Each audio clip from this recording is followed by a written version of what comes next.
Maraming hamon ang hinarap ni Alexander Reyes sa kanyang buhay. Nakipagkumpetensya siya laban sa mga makapangyarihang kumpanya, nakaligtas sa mahihirap na negosasyon, at natalo ang mga karibal na gustong sirain ang kanyang tagumpay. Ngunit walang nakapaghanda sa kanya, para sa kakaibang pakiramdam na nararanasan niya tuwing kasama niya si Sofia. Sa unang pagkakataon sa loob ng maraming taon, nakaramdam ng kapayapaan si Alexander. Napapangiti siya ni Sofia sa mga nakaka-stress na araw. Ipinaalala niya sa kanya, na tamasahin ang mga simpleng sandali. Ipinakita niya sa kanya na ang buhay ay hindi lamang tungkol sa panalo, kundi pati na rin sa pagmamalasakit sa mga taong nakapaligid sa kanya. Gayunpaman, may napansin si Alexander kay Sofia. Palagi siyang mabait at masayahin, ngunit may lungkot sa kanyang mga mata na pilit niyang itinatago. Isang gabi, pagkatapos ng mahabang araw ng trabaho, inalok ni Alexander na ihatid siya pauwi. "Hindi mo kailangang," sabi ni Sofia. "Alam ko," sagot ni Alexander. "Pero, gusto ko." Mukhang nagulat si Sofia. Ang cold CEO na dating umiiwas sa mga personal na pag-uusap, ay nag-aalok na ngayon ng tulong sa kanya. Habang nagmamaneho, nadaanan nila ang isang maliit na neighborhood. "Dito ako lumaki," mahinang sabi ni Sofia. Tumingin si Alexander sa labas ng bintana. Simple lang ang lugar, may maliliit na bahay at mga batang naglalaro sa kalye. "Akala ko galing ka sa mayamang pamilya," sabi niya. Mahinang tumawa si Sofia. "No, lahat ng meron ako, pinaghirapan ko." Ikinwento niya sa kanya ang tungkol sa kanyang pagkabata. Walang pagod na nagtrabaho ang kanyang mga magulang, ngunit hindi laging madali ang buhay.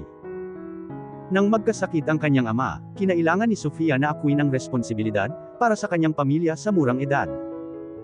Sa halip na sumuko, mas nag-aral siya ng mabuti at nagtrabaho ng mga part-time na trabaho para suportahan sila. "Ang pangarap ko ay hindi kailanman yumaman," paliwanag ni Sofia. "Gusto ko lang lumikha ng mas magandang buhay para sa aking pamilya." Nakinig ng mabuti si Alexander. Sa unang pagkakataon, nakakita siya ng ibang uri ng lakas, hindi ang kapangyarihang nagmumula sa pera, kundi ang lakas ng loob na nagmumula sa pag-ibig. "Mas malakas ka kaysa sa karamihan ng mga taong kilala ko," sabi ni Alexander. Ngumiti si Sofia, "At mas mabait ka kaysa sa gusto mong paniwalaan ng mga tao." Tiningnan siya ni Alexander nang may pagtataka. "Bakit mo nasabi yan?" "Dahil nakikita ko," sagot niya. Ang mga salitang iyon ay lubos na nakaantig sa kanya. Ngunit si Sofia ay may isang lihim na hindi niya kailanman sinabi kahit kanino. Ilang taon na ang nakalilipas, bago naging sikat na CEO si Alexander, ang kanyang ama ay nagtrabaho sa isang kumpanyang pagmamay-ari ng pamilya ni Alexander. Isang pagkakamali ang naging dahilan ng pagtatapos ng karera ng kanyang ama, at ang kanilang pamilya ay naghirap ng maraming taon pagkatapos. Palaging iniisip ni Sofia kung sino ang may pananagutan. Hindi niya kailanman inakala na ang taong nakatayo sa tabi niya, ang lalaking unti-unti niyang nahuhulog sa loob, ay konektado sa masakit na alaalang iyon. Kinabukasan, palihim na nakilala ni Victor si Sofia. "May alam ako tungkol kay Alexander na hindi mo alam," sabi ni Victor.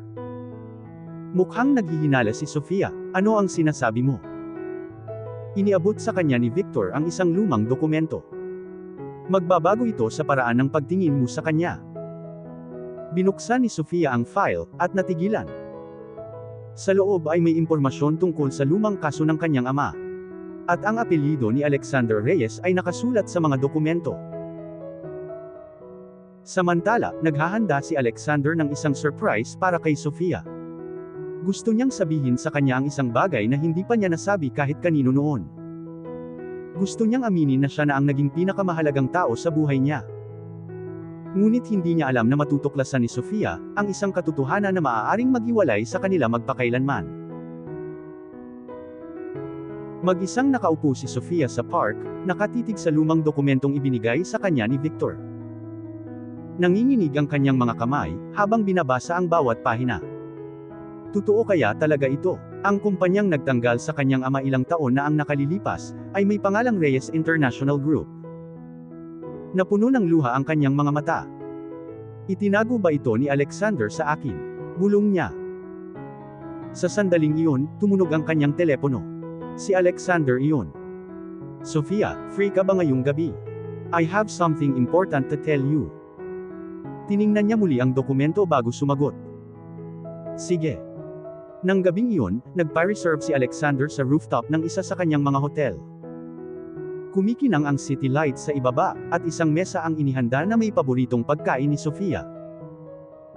Pagdating ni Sofia, mainit na ngumiti si Alexander. Natutuwa akong dumating ka. Pinilit niyang ngumiti, ngunit mabigat ang kanyang puso. I wanted to thank you, panimula ni Alexander. Simula nang dumating ka sa buhay ko, nagbago na ako. Ipinaalala mo sa akin na walang saysay ang tagumpay kung wala kang makakasama. Kumuha siya ng isang small velvet box mula sa kanyang bulsa.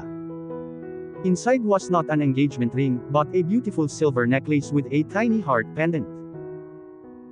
I wanted you to have this, sabi niya. As a reminder that someone believes in you.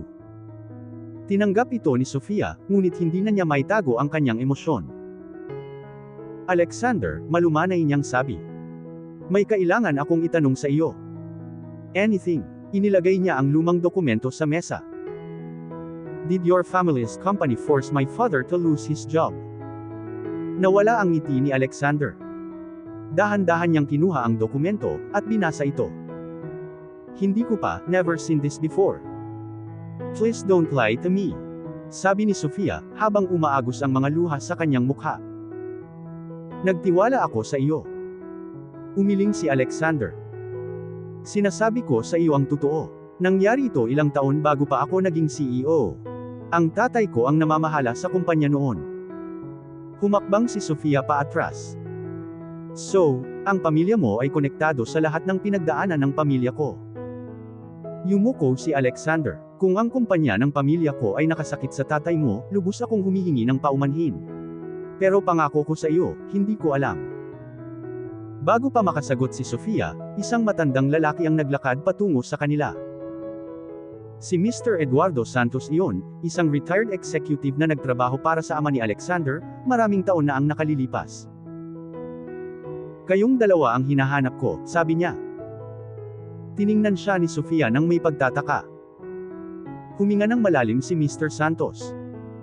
Ang mga dokumentong ibinigay sa iyo ni Victor ay nagsasabi lamang ng kalahati ng kwento. Anong ibig mong sabihin? Tanong ni Alexander. Ipinaliwanag ni Mr. Santos na ang ama ni Sofia ay hindi kailanman natanggal sa trabaho dahil sa dishonesty. Sa halip, inako niya ang sisi para protektahan ang isa pang empleyado na nakagawa ng isang malaking pagkakamali. Kalaunan ay natuklasan ng ama ni Alexander ang katotohanan, at palihim na nag-ayos ng tulong pinansyal para sa pamilya ni Sofia.